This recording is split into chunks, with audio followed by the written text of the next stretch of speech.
John swung around and stopped his gaze out of the window, overlooking the marsh and the bonfire in the distance, to see if he could see where that most definite whisper was coming from. He was a bit startled as he saw Mrs. Alice standing there, extending something out to him.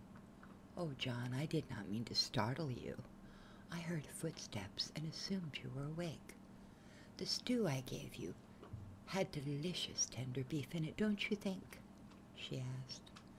"But little pieces have gotten stuck in my teeth. I brought you some toothpicks in case you were in need of them, John." As the matter would stand, John had been trying to get a piece of beef from between his teeth with his tongue. He had no success. It kept being stuck there. "Do you need a toothpick?" she asked.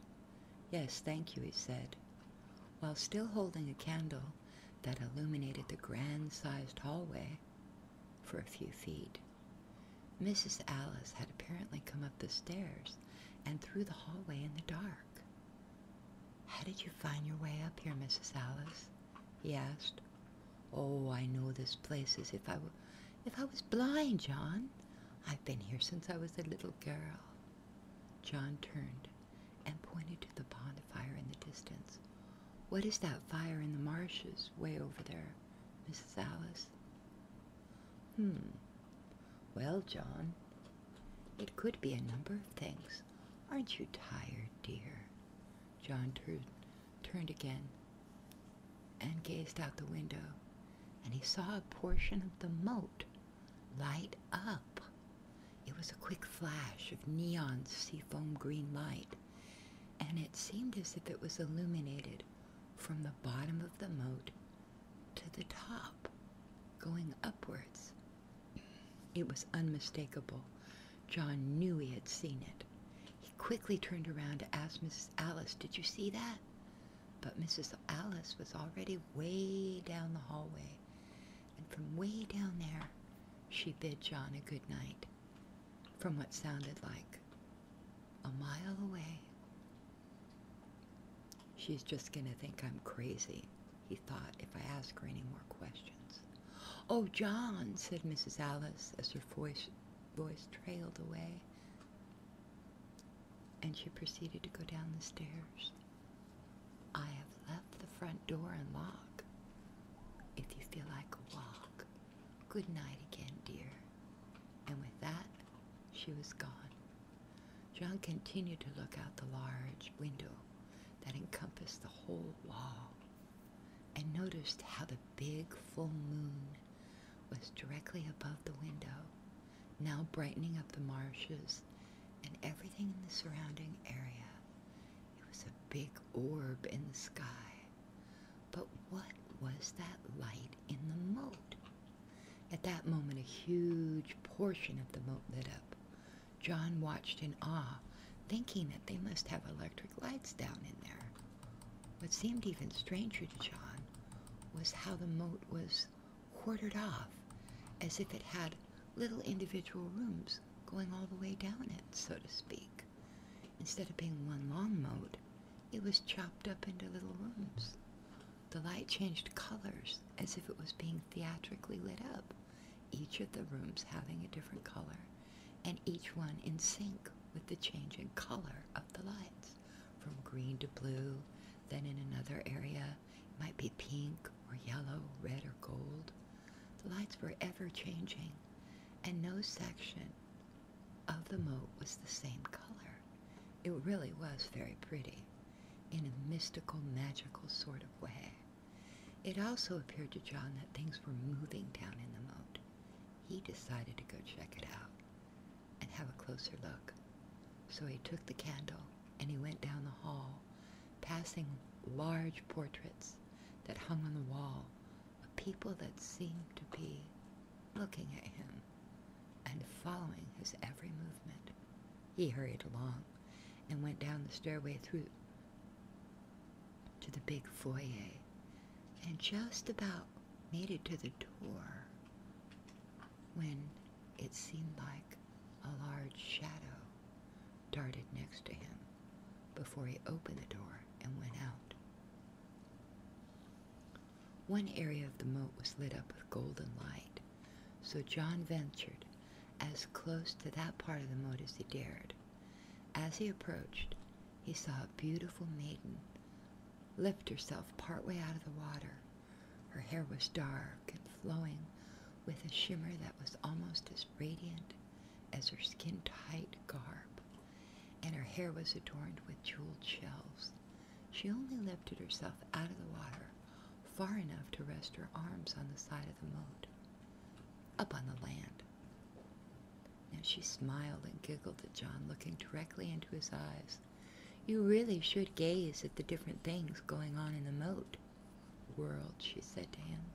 "But don't go too close or you'll fall into the water. Also, don't go into the marsh, as the waters are evil over there and show gazes of hellish things." John's eyes were wide, but his thoughts were mixed. Part of him thought he'd lost his mind, and part of him thought he was dreaming, so he pinched himself 3 times. He noticed what looked like a shadow cloak man standing close by to him and away from the moat. "Oh, him," said the mermaid. "That's your watcher." My watcher?" said John in a stuttering, mumbled tone. The colors of the glowing lights overtook John's mind. He walked close to the sunny light yellow area of the moat and saw a little girl with many boxes down in the water, down in another world. She was putting trinkets of rings, flowers, and jewelry into the boxes, and she was saying, "I put all my treasures in these boxes for God, because I love God."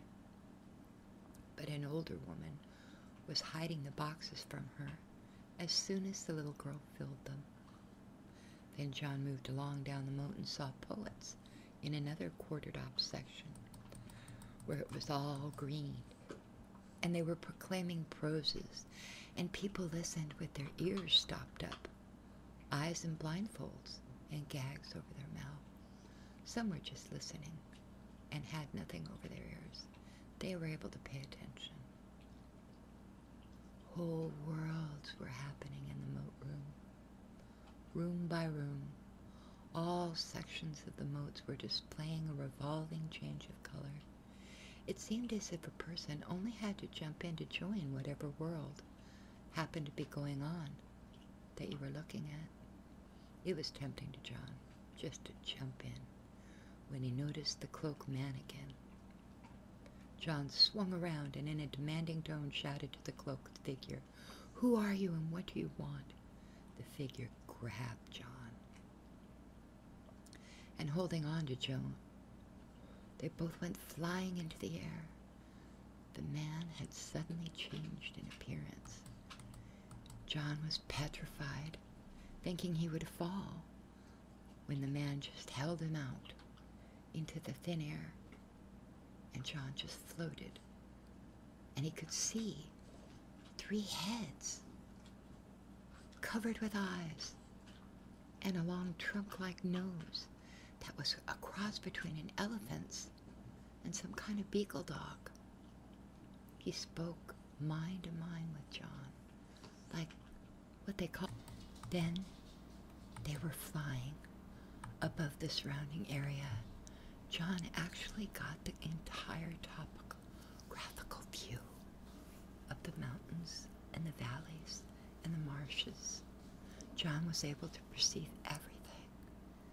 John thought, "I wonder if he can take me into a mountain." And suddenly they were flying straight for a mountain. They flew into it and everything went black for John.